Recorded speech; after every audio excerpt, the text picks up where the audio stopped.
नमस्कार दोस्तों, एक बार फिर से आप लोगों का स्वागत है राइजिंग स्टार ऑनलाइन एकेडमी के नए एपिसोड में। जैसे कि आप लोगों ने पिछले वीडियोस में देखा था कि हम लोगों ने रासायनिक अपक्रिया के संबंध में जाना था। रासायनिक अपक्रिया के 4 प्रकार को हमने वहाँ पे पढ़ लिया था। आज हमें 5वें प्रकार को पढ़ना है। तो रासायनिक अपक्रिया के 5वां प्रकार है ऑक्सीकरण एवं अपचयन अपक्रिया। ठीक है ना। तो ये बहुत ही महत्वपूर्ण अपक्रिया है, इसे रेडॉक्स अपक्रिया के नाम से भी जाना जाता है। ठीक है ना। वैसे तो ऑक्सीकरण और अपचयन कहने के लिए अलग अलग 2 चीजें हैं, लेकिन ऑक्सीकरण अपचयन एक ऐसी अपक्रिया है जो सदैव एक साथ साथ चलती है। अर्थात किसी अगर अपक्रिया में ऑक्सीकरण हुआ है तो वहां पर अपचयन भी साथ साथ होता है। ठीक है ना। अर्थात जब कोई एक तत्व किसी दूसरे को छोड़ करके जाता है तो वो कहीं ना कहीं ऐड हो रहा होता है और कहीं ना कहीं वो निगेटिव में जा रहा होता है। तो ऐसी स्थिति में क्या हो रहा है कि दोनों ये चीजें यानी पॉजिटिव और निगेटिव एक तरीके से समझ सकते हैं कि जुड़ना और हटना। ठीक है ना। 2 चीजें, जब कोई चीज कहीं से हट रही होती है तो वो कहीं जुड़ भी रही होती है ना। तो इस वजह से क्या पता चल रहा है कि ये अपक्रिया दोनों एक साथ साथ चलने वाली अपक्रिया है। तो हम लोग पहले जान लेते हैं कि ऑक्सीकरण क्या होता है। ठीक है ना।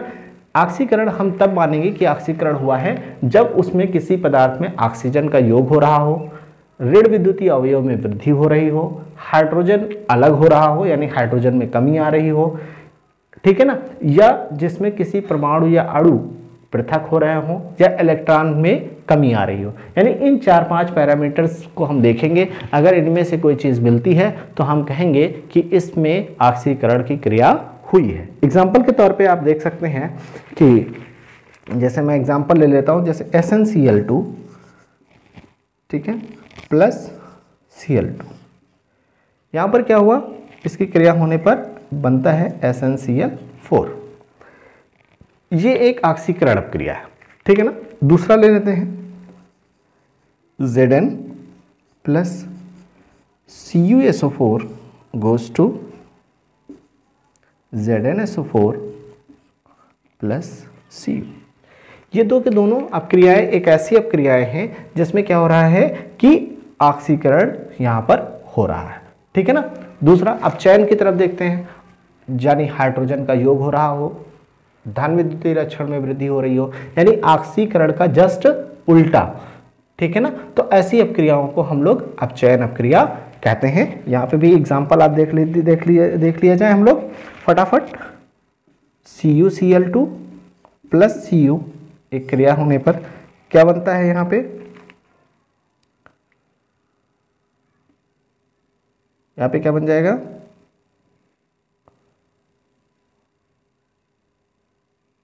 CuCl। क्या बन जाएगा यहाँ पे 2CuCl। ठीक है ना। तो दूसरा एक अपक्रिया देख लेते हैं हम लोग, जैसे ZnO प्लस C। यहाँ पे क्या हो रहा है, Zn प्लस,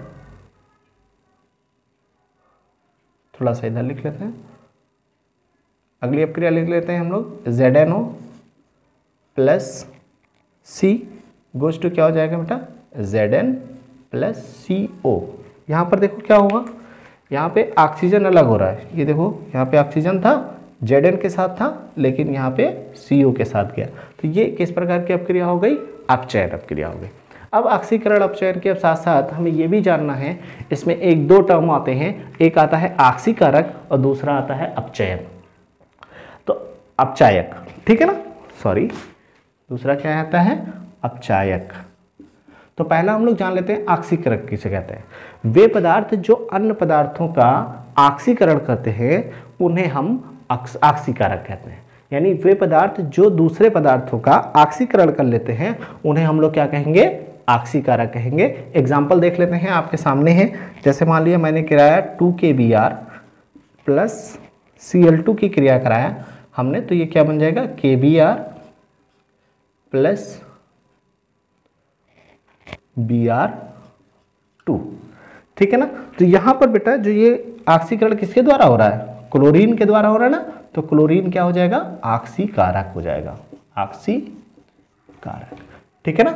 इसी प्रकार से अपचायक में देख लेते हैं कि वे पदार्थ जो अन्य पदार्थों का अपचयन करते हैं वो अपचायक कहलाते हैं। एग्जाम्पल देख लेते हैं। एग्जाम्पल के तौर पे अगर हमारा यहाँ पे ले लेते हैं HgCl2, ठीक है ना, मर्करस क्लोराइड प्लस SnCl2, ठीक है ना, इन दोनों की क्रिया होगी तो क्या बन जाएगा Hg2Cl2 प्लस SnCl4, ठीक है ना, क्या बन जाएगा SnCl4। यहां पर क्या हुआ, यहां पर SnCl2 की वजह से यहां पे अपचयन हुआ है तो ये क्या हो जाएगा, अपचायक हो जाएगा। क्या हो जाएगा, अपचायक हो जाएगा, ठीक है ना। तो यहां पर आपने देखा कि ऑक्सीकरण किसे कहते हैं, अपचयन किसे कहते हैं, और ऑक्सीकारक किसे कहते हैं, और अपचायक कैसे कहते हैं। यानी ऑक्सीकारक वे तत्व होते हैं जो ऑक्सीकरण कराने में मदद करते हैं। अपचायक वे यौगिक या वे तत्व होते हैं जो अपचयन कराने में मदद करते हैं, ठीक है ना।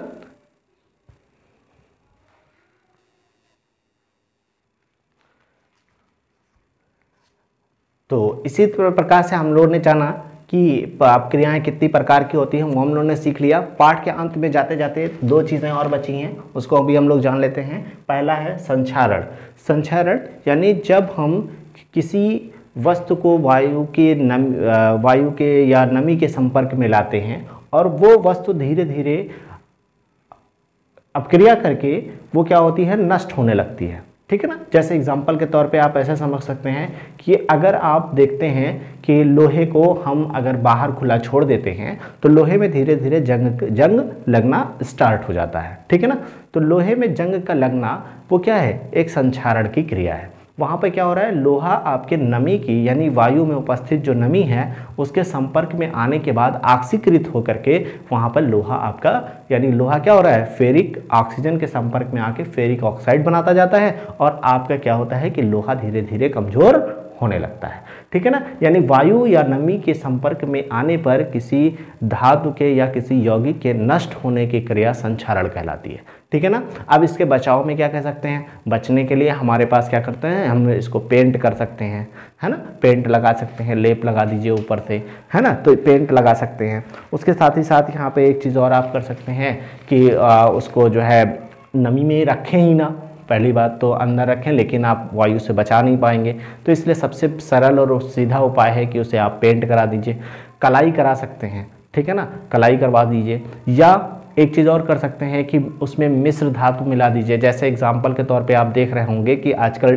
जो है जो एक डेक्चून वाला लोहा चल रहा है, ठीक है ना, तो डेक्चून में क्या होता है, उसमें रेत की मात्रा ज़्यादा कर दी गई है, बालू की मात्रा ज़्यादा कर दी गई है, तो उसका संक्षारण धीरे धीरे कम हो जा रहा है, ठीक है ना। यानी हम क्या कर सकते हैं, संक्षारण को कैसे बचा सकते हैं, पेंट लगा करके बचा सकते हैं, उसमें मिश्र धातु में यानी दूसरी धातु में मिला करके उसको जो है बचा सकते हैं, ठीक है ना। तो इस प्रकार से कर सकते हैं। तीसरा एक टॉपिक बचता है विकृत गंधिता।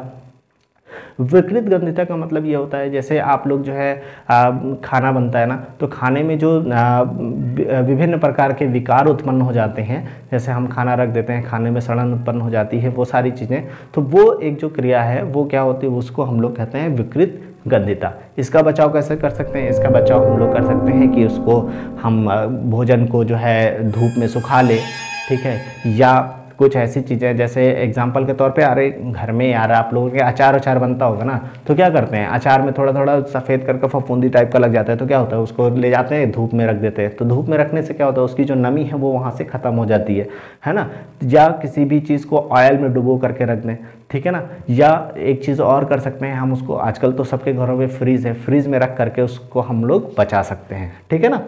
अब ये सवाल थे। अब कुछ एक छोटे मोटे सवाल हैं, जैसे एक सवाल ये है कि मतलब जो AgCl है यानी सिल्वर क्लोराइड, उसको रंगीन बोतल में क्यों रखा जाता है, तो उसके लिए भी यही है कि मतलब वहाँ पे विस्थापन की क्रिया यानी ऑक्सीकरण अपचयन की क्रिया से बचाने के लिए उसे हम लोग रंगीन बोतल में रखते हैं,